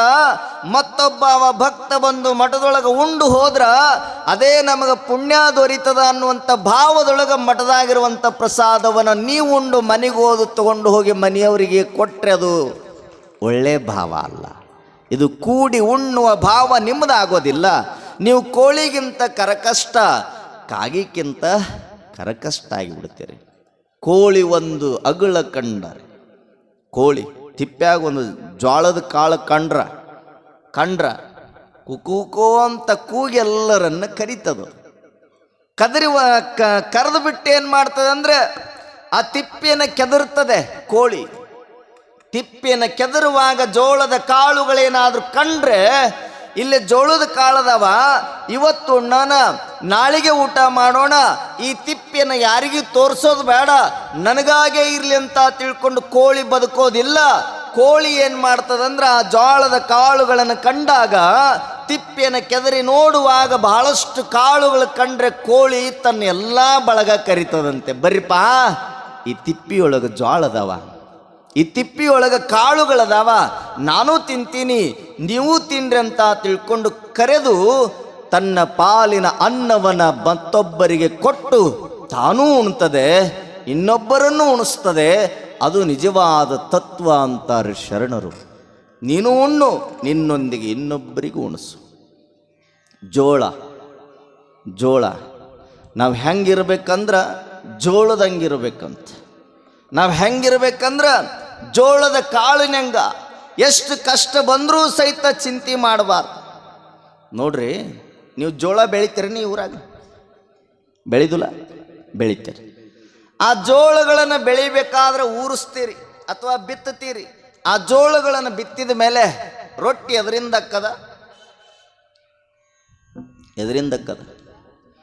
ಜೋಳದಿಂದ ಅಕ್ಕದ. ಆ ಜೋಳ ಕಾಳುಗಳನ್ನು ಬಿತ್ತಿದಾಗ ಜೋಳ ಬೆಳೆದ ಮೇಲೆ ಆ ಸೀದಾ ತಂದು ಹಂಗ ಬಡ್ದು ರೊಟ್ಟಿ ಆಕೈತೇನ? ಅದು ರೊಟ್ಟಿ ಆಕೈತೇನ್ರಿ? ಅದಕ್ಕೇನೇನು ಮಾಡ್ಬೇಕು? ಏನೆಲ್ಲ ಕಷ್ಟ ಕೊಡ್ಬೇಕು ಆ ಜೋಳಕ್ಕೆ. ಜೋಳ ಬೆಳೀತಂತ ಭಾಳ ಖುಷಿಯಿಂದ, ನನ್ನನ್ನು ಎಷ್ಟು ಪ್ರೀತಿಯಿಂದ ಬೆಳೆಸ್ತಾನಲ್ಲ ಈ ರೈತ ಅಂತ ಜೋಳ ಬಿತ್ತಿದ ಮೇಲೆ ಬೆಳೀತು. ಜೋಳ ಬೆಳೆದು ಕುಲು ನಗುವಂಥ ಸನ್ನಿವೇಶದೊಳಗ ರೈತ ಹರಿತಾದ ಕುಡುಗೋಲು ತಗೋತಾನ, ಅದರ ರುಂಡ ಕೊಯ್ತಾನೆ. ಜೋಳ ಅಂತಂತ ನಾ ಬೆಳಿಲಿಲ್ಲ ಅಂದ್ರೆ ಚಲೋ ಇತ್ತಪ್ಪ, ಎಂತ ಕಷ್ಟ ಕೊಡ್ತಾನಿವ. ಮೊದಲು ಬೆಳೆಸುವಾಗ ಮುದ್ದು ಮಾಡಿ ಬೆಳೆಸಿದ, ಕೊನೆಗೆ ಒಂದಿನ ಕುತ್ತಿಗೆ ಕೋದ. ಅಂಥದ್ದು ಜೋಳ. ಯಾವಾಗ ಜೋಳ ಹಾಗಂತೂ ಜೋಳ ಅಂತದೆ ಇರ್ಲಿ ಬಿಡು, ಕೊಯ್ದಾನಂದ್ರೆ ಏನಾಯ್ತು, ಮುಂದೆ ನನ್ನನ್ನು ಆರಾಮ ನೋಡಿಕೊಳ್ಳಬಹುದು ಅನ್ಕೊಂಡ ಮೇಲೆ ಮತ್ತು ಆ ಜೋಳಗಳನ್ನು ಮಷೀನಿನ ಬಾಯಿಗೆ ಕೊಟ್ಟ ತೆನಿಗಳನ್ನು, ಆ ತೆನಿಯಿಂದ ಜೋಳದ ಕಾಳುಗಳನ್ನು ಮಷೀನೆಲ್ಲ ಬೇರೆ ಮಾಡಿತು. ಅವಾಗ ಅದರ ಪೆಟ್ಟನ್ನು ಸಹಿಸಿಕೊಳ್ಳಲಾರ್ದಂಥ ಜೋಳ ಅಂತದ ಹುಟ್ಟಬಾರ್ದಪ್ಪ, ಇನ್ನೇಮೆ ಭೂಮಿ ಮೇಲೆ ಜೋಳ ಆಗಿ ಹುಟ್ಟಬಾರ್ದು ಅಂತದೆ. ಅಂದಮೇಲೆ ಜೋಳ ಮತ್ತ ಕಡೆಗೆ ಬಂದ ಮೇಲೆ ಆರಾಮ ಅನಿಸ್ತದು. ಇನ್ನು ಬಿಡು, ಇನ್ನು ಮುಂದೆ ಕಷ್ಟ ಕೊಡೋದಿಲ್ಲ ಅವ. ಕೊನೆಗೆ ಅದು ಹಸಿರುವಂಥ ಜೋಳಗಳು ಒಣಗಲಿ ಅಂತ ಸುಡು ಬಿಸಿಲಿನೊಳಗೆ ಹಾಕಿದ. ಒಂದು 4-5 ದಿನ ಹಾಕಿದ ಸುಟ್ಟು ಜೋಳಂತೂ ಎಷ್ಟು ಕಷ್ಟ ಕೊಡ್ತಾನಪ್ಪ ಈ ಮನುಷ್ಯ. ಇಷ್ಟು ಕಷ್ಟ ಇದ್ರೆ ನಾವು ಹುಟ್ಟಬಾರ್ದು ಅನ್ಕೊಂತು ಮತ್ತು ಚೀಲದೊಳಗೆ ತುಂಬಿದ, ಒಂದು ಕಡೆ ನೆಳ್ಳಿಗೆ ಒಟ್ಟಿದ. ಜೋಳ ಆನಂದ ಪಡಿತು, ಎಷ್ಟು ಆರಾಮ, ಈಗ ಇಷ್ಟು ದಿನ ಕಷ್ಟ ಕೊಟ್ಟೆ ಈಗ ಸುಖ ಕೊಡಕತ್ತಾನ ಅನ್ಕೊಂತದು. ಮತ್ತು ಅದ ಜೋಳನ ಹಗೆಯಕ್ಕೆ ಹಾಕಿತ್ತು. ಹಗೆದಾಗ ಇರುವಂಥ ಜೋಳನ ತಗೊಂಡು ಬಂದು ಹಸು ಮಾಡಿದರು. ಹಸು ಮಾಡಿದ ಮೇಲೆ ಹಸು ಮಾಡುವಾಗೂ ಸಹಿತ ಜೋಳ ಖುಷಿಯಿಂದನೇ ಇತ್ತು. ಹಸು ಮಾಡಿದ ಮೇಲೆ ಅವ್ವ ಒಂದು ಬುಟ್ಟ್ಯಾಗ ಹಾಕ್ಕೊಂಡು ಆ ಬುಟ್ಟಿನ ಗಿರಣಿಗೆ ತಗೊಂಡು ಹೋಲ್ದು.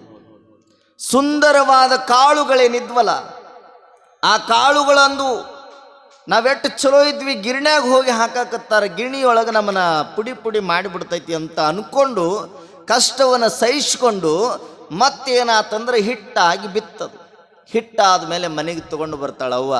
ತಗೊಂಡು ಬಂದ ಮೇಲೆ ರೊಟ್ಟಿ ಮಾಡ್ಬೇಕಲ್ಲ, ಮತ್ತೆ ಹಿಟ್ಟನ್ನು ಸಾಣಿಸಿಲ್ದು ಆ ಕಡೆ ಒಮ್ಮೆ ಈ ಕಡೆ ಒಮ್ಮೆ ಜಲ್ಡಿಗೆ ಸಾಣಿಗೆಗೆ ಬಡಿದು ಸಾಣಿಸಿ ಆಮೇಲೆ ಅದನ್ನು ದುಂಡಾಗಿ ಒಡ್ಡಿ ಕಟ್ಟಿಲ್ದು, ಅದ್ರಾಗ ಒಂದು ಕೆರಿ ಮಾಡಿಲ್ದು, ಅದು ಒಂದು ಜೋಳದ ಹಿಟ್ಟಿಂದು.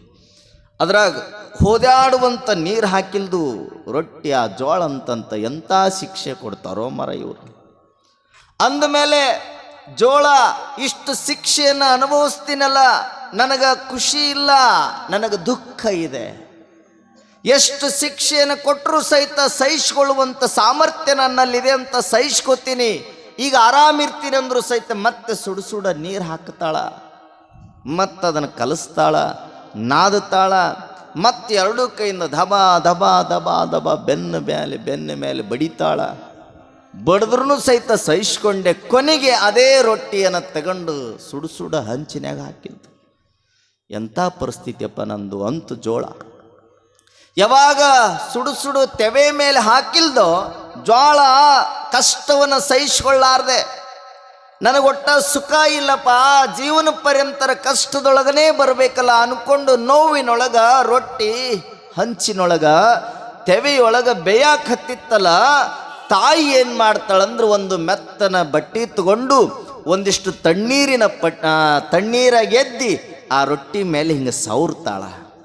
ಆಗ ಹಂಚಿನಲ್ಲಿರುವಂಥ ತವೆಯಲ್ಲಿರುವಂಥ ರೊಟ್ಟಿ ಅಂತದಂತ ಇಷ್ಟು ದಿನ ಏನು ಕಷ್ಟವನ್ನು ಕೊಟ್ಟಿದ್ಲಲ್ಲ, ಈಗ ನನಗೆ ಸುಖ ಕೊಟ್ಲು ಅಂತ ತಿಳ್ಕೊಂಡು ತೆವೆಯಾಗಿರುವಂಥ ರೊಟ್ಟಿ ಬುರು ಬುರು ಬುರು ಬುರು ಉಬ್ಬುತ್ತದಂತ, ಆನಂದ ಪಡ್ತದಂತೆ.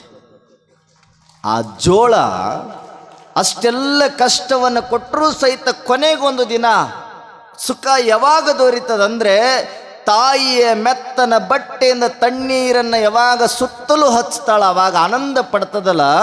ಹಂಗ ಬದುಕುವಂಥ ಮನುಷ್ಯ ಎಷ್ಟು ಕಷ್ಟ ಕೊಟ್ಟರೂ ಚಿಂತೆ ಇಲ್ಲ, ನಾನು ಸುಖದಿಂದ ಇರಬೇಕು, ಸುಖ ನನಗೆ ದೊರೀಬೇಕು ಅಂದ್ರ ಸದಾ ಕಾಲ ನಾನು ಗಳಿಸಿದ ಸಂಪತ್ತನ್ನು ಬಡವರಿಗೆ ನೀಡಿ ಪ್ರೀತಿಯಿಂದ ಕೂಡಿ ಉಂಡ್ರೆ ಮಾತ್ರ ನಮಗೂ ಸುಖ ಸಿಗತೈತಿ ಅನ್ನುವಂಥದ್ದನ್ನು ನಾವು ತಿಳ್ಕೊಳ್ಬೇಕು.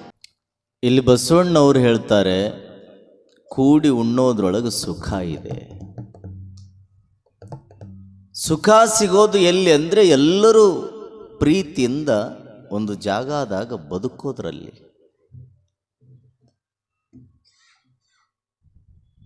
ಈ ಮಹಾವೀರನ ಫೋಟೋ ನೀವೆಲ್ಲ ನೋಡಿರೆ ಮಹಾವೀರನ ಫೋಟೋ. ಆ ಮಹಾವೀರ ಅವನ ಫೋಟೋದೊಳಗೆ ಒಂದು ಚಿತ್ರ ಇದೆ, ವಿಶೇಷವಾದ ವಿಚಿತ್ರವಾದ ಒಂದು ದೃಶ್ಯ ಆ ಫೋಟೋದೊಳಗದ. ಅವನ ಫೋಟೋದೊಳಗೆ ಪದ್ಮಾಸನ ಹಾಕ್ಕೊಂಡು ಕುಂತಾನ. ಮಹಾವೀರನ ಫೋಟೋದಲ್ಲಿ ಮಹಾವೀರ ತೀರ್ಥಂಕನ ಭಾವಚಿತ್ರದೊಳಗೆ ತಾನು ಪದ್ಮಾಸನ ಹಾಕಿಕೊಂಡು ಕೂತಾನ. ಅವನ ಮುಂದ್ಗಡೆ ಒಂದು ಎಡೆಬಟ್ಲು ಐತಿ, ಅಂದ್ರೆ ತಾಟು. ಆ ತಾಟಿನೊಳಗೆ ಪ್ರಸಾದ ಐತಿ. ಆ ಪ್ರಸಾದವನ್ನು ತಿನ್ನಬೇಕಾದ್ರೆ ಒಂದು ಕಡೆ ಹುಲಿ ಅದ, ಮತ್ತೊಂದು ಕಡೆ ಆಕಳ ಐತಿ. ಹುಲಿ ಆಕಳ ಇವು ಪರಸ್ಪರ ಪ್ರೀತಿಯ ಪ್ರಾಣಿಗಳೇನ್ರಿ. ಹುಲಿಯನ್ನು ನೋಡಿದ್ರೆ ಆಕಳಕ್ಕೆ ಭಯ, ಹೌದಾ? ಹುಲಿ ಯಾವಾಗ ಆಕಳನ್ನ ತಿಂದೇನು ಅನ್ನುವಂಥ ಸ್ವಭಾವ, ಬರಬ್ಬರಿ ಕ್ರೂರ ಸ್ವಭಾವ, ದ್ವೇಷಭಾವ ಅವೆರಡು. ಯಾವನೋ ಒಬ್ಬನು ಶಾಲೆ ಒಳಗೆ ಮಾಸ್ತರ್ ಕೇಳಿದಂತೆ, ಪರಸ್ಪರ ವೈರಿ ಪ್ರಾಣಿಗಳು ಯಾವುವು? ಒಬ್ಬ ಎದ್ದು ನಿಂತ, ಸರ ಹಾವು ಮುಂಗುಸಿ. ಮತ್ತೊಬ್ಬ ಎದ್ದ, ಸರ ಇಲಿ ಬೆಕ್ಕು. ಮತ್ತೊಬ್ಬ ಎದ್ದ, ಸರ ಹುಲಿ ಆಕಳು. ಮತ್ತೊಬ್ಬ ಎದ್ದ, ಅತ್ತಿ ಸೊಸಿ. ಮತ್ತೊಬ್ಬ ಎದ್ದ, ಸರ ಹೆಡ್ ಮಾಸ್ಟರು ಸಹ ಶಿಕ್ಷಕರು ಅಂದವ. ಇವರು ಪರಸ್ಪರ ದ್ವೇಷ ಭಾವವುಳ್ಳಂಥ ಸ್ವಭಾವದವರು. ಹಂಗ ಹುಲಿ ಮತ್ತು ಆಕಳ ಮಹಾವೀರನ ಸನ್ನಿಧಾನದೊಳಗ ಒಂದು ಕಡೆ ಹುಲಿ ಆ ಪ್ರಸಾದವನ್ನು ಸ್ವೀಕಾರ ಮಾಡ್ತದೆ, ಮತ್ತೊಂದು ಕಡೆ ಆಕಳು ಆ ಪ್ರಸಾದವನ್ನು ಸ್ವೀಕಾರ ಮಾಡ್ತದೆ. ಇಲ್ಲಿ ನಾವು ತಿಳ್ಕೊಳ್ಬೇಕು, ಅಂದರೆ ಮಹಾತ್ಮರ ಸನ್ನಿಧಾನದಲ್ಲಿ ದ್ವೇಷ ಗುಣ ಇರಬಾರ್ದು, ಸದಾಕಾಲ ಪ್ರೇಮದಿಂದ ಬದುಕಬೇಕು. ಭ್ರಾತೃತ್ವದ ಸ್ವಭಾವ ನಮ್ಮಲ್ಲಿ ಮೂಡಬೇಕು. ಮಠಕ್ಕೆ ಬಂದ್ರಿ ಅಂದ್ರೆ ಸಿದ್ಧಲಿಂಗಜ್ಜನ ಸನ್ನಿಧಾನದೊಳಗ, ವಿರಕ್ತ ಮಠದೊಳಗ ಪರಸ್ಪರ ದ್ವೇಷ ಭಾವ ನಮಗೆ ಬರಬಾರ್ದು. ಆ ಗೇಟ್ ಹೊರಗ ಆ ದ್ವೇಷ ಭಾವವನ್ನು ಬಿಟ್ಟು ಭ್ರಾತೃತ್ವದ ಭಾವದಿಂದ ಬಂದು ಪರಮ ಪೂಜ್ಯರ ಸನ್ನಿಧಾನದೊಳಗೆ ನಾವಿರಬೇಕು. ಅಂದಾಗ ನಮ್ಮ ಬದುಕು ಕೂಡಿ ಬಾಳುವ ಬದುಕಾಗ್ತದೆ. ಆ ಬದುಕಿನೊಳಗೆ ಸುಖ ಸಿಗತೈತಿ ಅಂತಾರೆ ಶರಣರು. ಅದಕ್ಕೆ ಮಹಾವೀರನ ಫೋಟೋದೊಳಗೆ ಒಂದು ಕಡೆ ಆಕಳ, ಒಂದು ಕಡೆ ಹುಲಿ ಪ್ರಸಾದ ಮಾಡೋದು ಅಟ್ಟ ವಿಶೇಷ ಅಲ್ಲ, ಇನ್ನೊಂದು ಇದೆ ಅದರೊಳಗೆ. ಆಕಳದ ಕರು ಹುಲಿಯ ಹಾಲನ್ನು ಕುಡಿತದೆ, ಹುಲಿಯ ಮರಿ ಆಕಳದ ಹಾಲನ್ನು ಕುಡಿತದೆ. ಬೇಕಾದ್ರೆ ಮಹಾವೀರನ ಭಾವಚಿತ್ರ ಇದ್ರೆ ಹೋಗಿ ನೋಡ್ಬೋದು. ಹುಲಿ ಅದರ ಮರಿ ಆಕಳದ ಹಾಲು ಕುಡಿತದ, ಆಕಳದ ಕರು ಏನು ಮಾಡ್ತದ ಅಂದ್ರೆ ಹುಲಿ ಹಾಲನ್ನು ಕುಡಿತದ. ಇದು ವಿಶೇಷ. ಯಾರು ಪ್ರೀತಿಯಿಂದ ಬದುಕ್ತಾರ, ಯಾರು ಎಲ್ಲರೂ ನನ್ನವರು ತನ್ನವರು ಅನ್ನುವಂಥ ಸ್ವಭಾವ ನಿನ್ನಲ್ಲಿ ಮೂಡ್ತದೆ, ಅವಾಗ ನಿನ್ನ ಮನೆಯ ಮಕ್ಕಳು ಅವರು ಮನೆಯೊಳಗೆ ಉಣ್ತಾವ, ಅವರು ಮನೆಯ ಮಕ್ಕಳು ನಿನ್ನ ಮನೆಯೊಳಗೆ ಉಂಡು ಅಂದ್ರೆ ಇದುವೇ ನಿಜವಾದ ಸುಖ, ಇದುವೇ ನಿಜವಾದ ಬಾಳು ಅಂತಾರ ಕಲ್ಯಾಣದ ಶರಣರು. ನಿಮ್ಮ ಮನೆಯೊಳಗೆ ಅವರು ಉಣ್ಬೇಕು, ಅವ್ರ ಮನೆಯೊಳಗೆ ನೀವು ಉಣ್ಬೇಕು. ನಿಮ್ಮ ಮನ್ಯಾಗ ಟಕ್ಕದ ಹಾಕ್ಕೊಂಡು ನೀವು ಉಂಡ್ರೆ ಅದು ಬದುಕಲ್ಲ. ನೀನು ಉಣ್ಬೇಕಾದ್ರೆ, ಉಣಿಸ್ಬೇಕಾದ್ರೆ ಆ ಭಾವ ಇಟ್ಕೊಂಡು ನಮ್ಮದು ಅವರು ಉಣ್ಲಿ, ಅವ್ರದ್ದು ನಾವು ಉಣ್ಲಿ ಅನ್ನುವಂಥ ಭಾವ, ಅದು ಗುಣ ಬೆಳಿಬೇಕಂತೆ. ಆ ಗುಣ ನಮ್ಮಲ್ಲಿ ಮೂಡಬೇಕು. ಅದಕ್ಕೆ ಹೇಳ್ತಾರೆ ಅವರು, ಕಾಗಿ ಕೋಳಿ ಇವೆಲ್ಲ ಗುಣ ಯಾಕೆ ಹೇಳ್ತಾರಂದ್ರೆ ಅವುಗಳ ಸ್ವಭಾವ ಆಗಿದೆ. ಆದರೆ ಮನುಷ್ಯನ ಸ್ವಭಾವ ಅದು ದುರ್ಬುದ್ಧಿ, ದುರ್ನೀತಿಯಿಂದ ಕೂಡಿದೆ. ಎಷ್ಟು ಕೆಟ್ಟದಾನ ಗೊತ್ತನ್ರಿ ಇವು ಮನುಷ್ಯ, ಭಾಳ ಕೆಟ್ಟದಾನ. ಪ್ರಾಣಿ ಪಕ್ಷಿಗಳಿಗಿಂತ ಅತ್ಯಂತ ಕೆಟ್ಟ ಮನುಷ್ಯ, ಕೆಟ್ಟ ಜಂತು ಅಂದ್ರೆ ಈ ಮನುಷ್ಯ. ಎಷ್ಟು ಕೆಟ್ಟದಾನಂದ್ರೆ, ಎಷ್ಟು ದುಷ್ಟದಾನ, ಎಷ್ಟು ಕೆಟ್ಟ ವಿಷಜಂತು ಅದಾನ ಈ ಮಾನವ ಅಂದ್ರೆ. ನೀವು ಮಲಗ್ತಿರಲ್ಲ, ಈಗ ಊಟ ಮಾಡಿ ಹೋಗಿ ಮಲಗುವಾಗ ಒಂದು ಜೋಳದ ಕಾಳು 1 ಅಥವಾ 2 ಇಲ್ಲಿ ಬಾಯಿ ಒಳಗೆ ಇಟ್ಕೊಂಡು ಮಲಗ್ರಿ. ಮಲಗಿ ಮುಂಜಾನೆ ಎದ್ದು ಆ ಕಾಳುಗಳನ್ನು ತೆಗೆದು ಕೋಳಿಗೆ ತಿನ್ನಿಸ್ರಿ, ಕೋಳಿ ಸತ್ತು ಹೊಕ್ಕೈತಿ. ಎಷ್ಟು ವಿಷ ಆದಿರಲ್ಲ ನೀವು. ಕೋಳಿ ತಿಂತು ಅಂದ್ರೆ ಕೋಳಿ ಸಾಯ್ತದೆ. ಇನ್ನು ನೀವು ಮಲಗಿರ್ತೀರಲ್ಲ, ಮಲಗಿದಂಥ ಸಂದರ್ಭದೊಳಗೆ ಹಾವು ನಿಮ್ಮನನ್ನು ಕಚ್ಚೋದಿಲ್ಲ, ಕಚ್ಚಂಗಿಲ್ಲ. ಒಂದು ವೇಳೆ ಹಾವು ನಿಮ್ಮನ್ನು ಕಚ್ಚಿತು ಅಂದ್ರೆ ನೀವು ಸಾಯಂಗಿಲ್ಲ, ಹಾವು ಸಾಯ್ತೈತಿ. ಅಷ್ಟು ವಿಷಜಂತು ಅಂತ ಮನುಷ್ಯ, ಅಷ್ಟು ವಿಷಜಂತು ಮನುಷ್ಯ. ಅದಕ್ಕೆ ಹಾವು ಭಾರಿ ಶಾಣೆ, ಭಾಳ ಪಕ್ಕ ಇರ್ತದೆ ಹಾವು. ನಿಮ್ಮನ್ನು ಕಚ್ಚಬೇಕಾದ್ರೆ ಮೊದಲು ನಿಮ್ಮನ್ನು ಎಚ್ಚರಗೊಳಿಸ್ತದೆ. ಅಲ್ಲಿ ಹೋಗಿ ಇಲ್ಲಿ ಹೋಗಿ ತಂಪು ಮಾಡಿ ಆವಾಗ ಎಚ್ಚರಗೊಳಿಸಿದ ಮೇಲೆ ನಿಮ್ಮನ್ನು ಕಚ್ಚಿದಾಗ ನಿಮಗೆ ಮರಣ ಬರುತ್ತದೆ, ಹೊರತಾಗಿ ಹಾವಿಗೆ ಮರಣ ಬರೋದಿಲ್ಲ. ಒಂದು ವೇಳೆ ನೀವು ಗಾಢ ನಿದ್ರೆಯಲ್ಲಿ ಇರುವಾಗ ಹಾವು ಕಚ್ಚಿತು ಅಂದ್ರೆ ಹಾವೇ ಸಾಯ್ತದೆ. ಅಟ್ಟು ವಿಷಜಂತು ನೀವಂದ್ರೆ ನೀವಲ್ಲ, ಎಲ್ಲರೂ ಬಂತು ಒಟ್ಟು. ಮತ್ತು ಬಾಗೇವಾಡಿ ಮಂದಿಗೆ ವಿಷಜಂತು ಅಂದಾನ. ಸ್ವಾಮಿ ಹೆಂಗಾರು ಊರು ದಾಟ್ತಾನೆ ನೋಡ್ತೀನಿ ಅಂದಿರು. ಮತ್ತೆ ಅಲ್ಲ ಹೇಳೋದು, ಶರಣರು ಹೇಳಾಕತ್ತಾರೆ.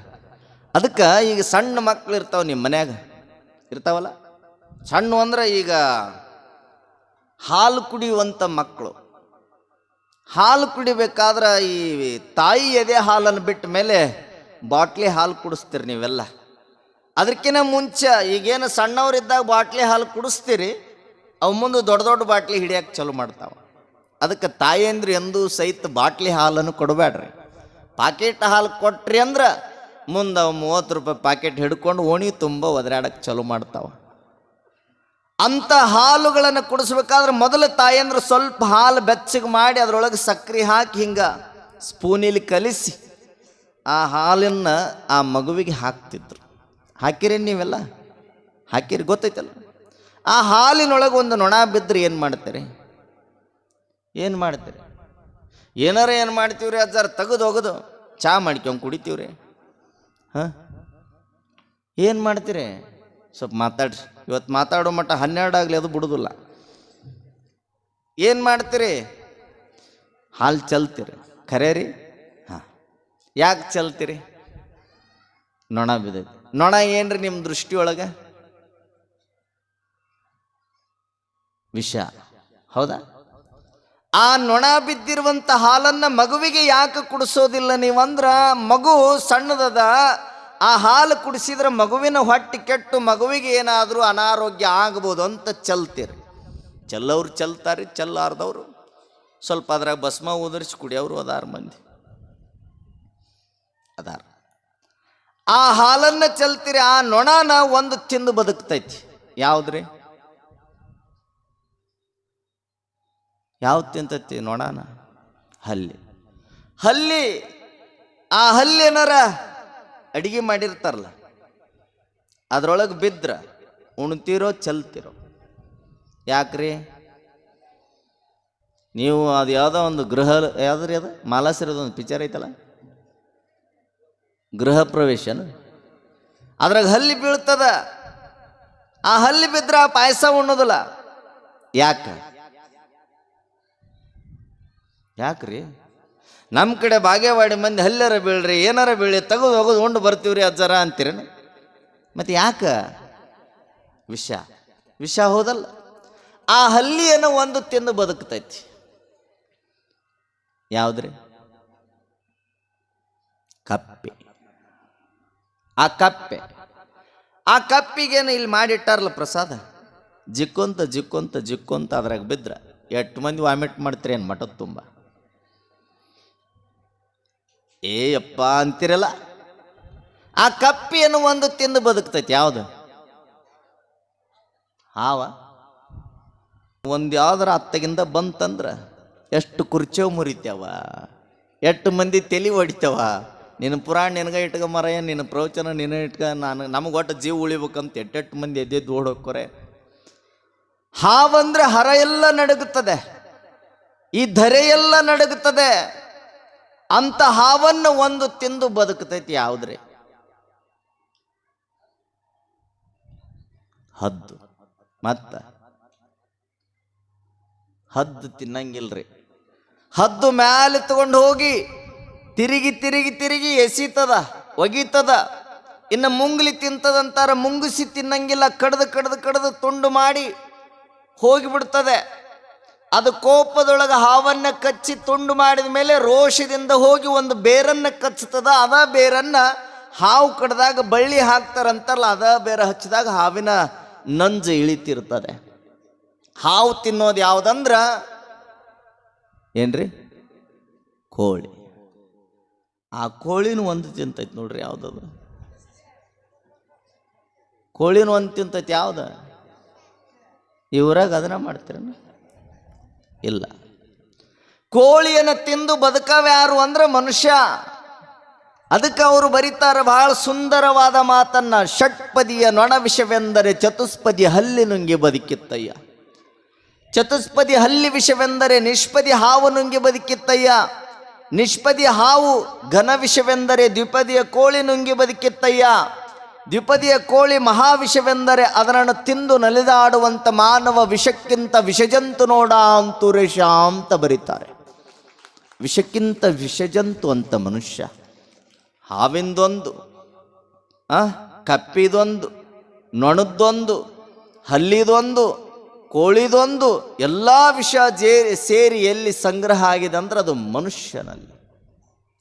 ಅಂತ ವಿಷಜಂತು ದೂರವಾಗಿ ಶ್ರೇಷ್ಠ ಭಕ್ತನಾಗಬೇಕು, ಶ್ರೇಷ್ಠ ಸದ್ಭಕ್ತನಾಗಿ ಜೀವನವನ್ನು ಸಾಗಿಸಬೇಕು ಅಂತ ತಿಳ್ಕೊಂಡು ಭಾವಿಸ್ಕೊಂಡ್ರ ಇಲ್ಲೇನು ಪ್ರವಚನ ನಡೆದದ, ಈ ಪ್ರವಚನಕ್ಕೆ ಯಾರು ಬರ್ತದ, ಸದಾಕಾಲ ಪರಮ ಪೂಜ್ಯ ಸಿದ್ಧಲಿಂಗಜ್ಜವ್ರ ಮಾರ್ಗದರ್ಶನದೊಳಗೆ ಯಾರು ನಡೀತಾರ ಅವರು ವಿಷಜಂತು ಆಗಕ್ಕೆ ಸಾಧ್ಯ ಇಲ್ಲ. ಅವರೆಲ್ಲ ಒಳ್ಳೆಯ ಸದ್ಭಕ್ತರಾಗ್ತಾರೆ. ಅದಕ್ಕೆ ಬಸವಣ್ಣಂತಾನ ಕೋಳಿ ವಿಷಜಂತಲ್ಲ, ಕಾಗಿ ಕೆಟ್ಟದ್ದಲ್ಲ. ಅದಕ್ಕೆ ಕಾಗಿ ಕೋಳಿಗಳಿಗಿಂತ ಕರಕಷ್ಟ ನೀವು ಯಾವಾಗಕ್ಕಿರಿ ಅಂದ್ರೆ ಸದಾಕಾಲ ದೇವರ ಧ್ಯಾನವನ್ನು ಮರೆತರೆ. ಶಿವಭಕ್ತನಾಗಿ ಭಕ್ತಿಯ ಪಕ್ಷವಿಲ್ಲದಿದ್ದಡೆ ಕಾಗೆ ಕೋಳೆಗಳಿಗಿಂತ ಕರಕಷ್ಟ ಕೂಡಲ ಸಂಗಮ ದೇವ ಅಂದಾತ. ಶಿವಭಕ್ತರಂತ ಹೇಳ್ತೀರಿ, ಹಣಿ ಮ್ಯಾಗ 3 ಬಳ್ಳು ವಿಭೂತಿ ಹಚ್ತೀರಿ, ಕೊಳಾಗ ಲಿಂಗ ಇರಲಿಲ್ಲ ಅಂದ್ರು ಲಿಂಗ ಐತಂತ ಹೇಳ್ತೀರಿ, ಎಲ್ಲ ಮಾಡ್ತೀರಿ, ಎಲ್ಲ ಕಡೆ ಲಿಂಗ ಬಿಚ್ಚಿ ಅಡ್ಡಾಡ್ತೀರಿ, ಭಸ್ಮ ಇಲ್ಲರ ಹಚ್ಕೋತೀರೇನು? ಇಲ್ಲಿ ಹಚ್ಕೋತೀರಿ. ಆದ್ರೆ ಎಲ್ಲ ಕಡೆ ಭಸ್ಮದ ಧಾರಣ ಮಾಡಿಕೊಂಡು ಹೋಗೋದಿಲ್ಲ. ಆದ್ರೆ ನಾವು ಸುಳ್ಳ ಏನು ಹೇಳ್ತೀವಿ ಅಂದ್ರೆ ಶಿವನ ಭಕ್ತರು, ನಾವು ದೇವರ ಭಕ್ತರು, ನಾವು ಹಾಗೆ ಹೀಗೆ ಅಂತ ನಾವೆಲ್ಲ ಬೋಧನಾ ಮಾಡ್ತೀವಲ್ಲ, ಎಲ್ಲದ ವಿಚಾರಗಳನ್ನು ಹೇಳ್ತೀವಲ್ಲ, ಹಾಗಲ್ಲ. ಭಕ್ತಿಯಿಂದ ದೇವರ ಧ್ಯಾನವನ್ನು ಮಾಡಬೇಕಂತ ಸದಾಕಾಲ ನಿನಗೆ ಸುಖ ಬರಲಿ, ದುಃಖ ಬರಲಿ, ಕಷ್ಟ ಇರಲಿ, ಏನೇ ಇರಲಿ, ಸದಾಕಾಲ ದೇವರ ಧ್ಯಾನವನ್ನು ಮಾಡಬೇಕು ಅಂತಾರ ಶರಣರು. ಶಿವಭಕ್ತನಾಗಿ, ಶಿವನ ಭಕ್ತ ಅಂತ ಬಾಯಲ್ಲಿ ಹೇಳಿದರೆ ಸಾಲೋದಿಲ್ಲ. ಆತನ ಧ್ಯಾನ ನಿನಗಿರಬೇಕಲ್ಲ, ಆತನ ನೆನಹು ನಿನಗಿರಬೇಕಲ್ಲ, ಆತನ ಸ್ಮರಣೆ ನಿನಗಿರಬೇಕಲ್ಲ, ಆತನ ಬಗ್ಗೆ ನೀನು ತಿಳ್ಕೊಳ್ಬೇಕಲ್ಲ. ಆವಾಗ ನಿಜವಾದ ಶಿವಭಕ್ತನಕ್ಕಿ ಅಂತಾರವ್ರು.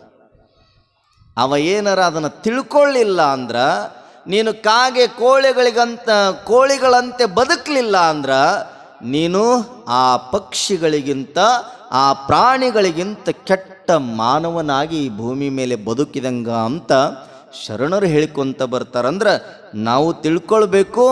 ಇನ್ನು ಮೇಲೆರ ಒಂದಿಷ್ಟು ಹಂಚಿ ಉಣ್ಣುವಂಥ ಭಾವ, ಎಲ್ಲರಿಗೆ ಕೊಟ್ಟು ಉಣ್ಣುವಂಥ ಭಾವ, ಎಲ್ಲರನ್ನು ಅಪ್ಪಿಕೊಂಡು ಬದುಕುವಂಥ ಭಾವ, ಎಲ್ಲರೊಂದಿಗೆ ಪ್ರೀತಿಯಿಂದ ಬದುಕುವಂಥ ಭಾವವನ್ನು, ಪರಸ್ಪರ ಧನ್ಯತೆಯ ಭಾವವನ್ನು ಬೆಳೆಸಿಕೊಂಡು ಬಸವಣ್ಣವರ ಕಲ್ಯಾಣದ ಶರಣರ ವಿಚಾರಧಾರೆಗಳನ್ನು ಜೀವನದಲ್ಲಿ ಅಳವಡಿಸಿಕೊಂಡು ಬದುಕಿದರೆ ಇದು ನಿಜವಾದ ಕೂಡಿ ಬಾಳುವುದರಲ್ಲಿದೆ ಸುಖ ಅನ್ನೋದು ಅರ್ಥ ಆಗ್ತದೆ. ತಾವೆಲ್ಲ ಹಾಗೆ ಬದುಕಿ ಶರಣರ ಕೃಪೆಗೆ ಪಾತ್ರರಾಗಬೇಕು ಅನ್ನುವಂಥ ಮಾತುಗಳನ್ನು ಹೇಳ್ತಾ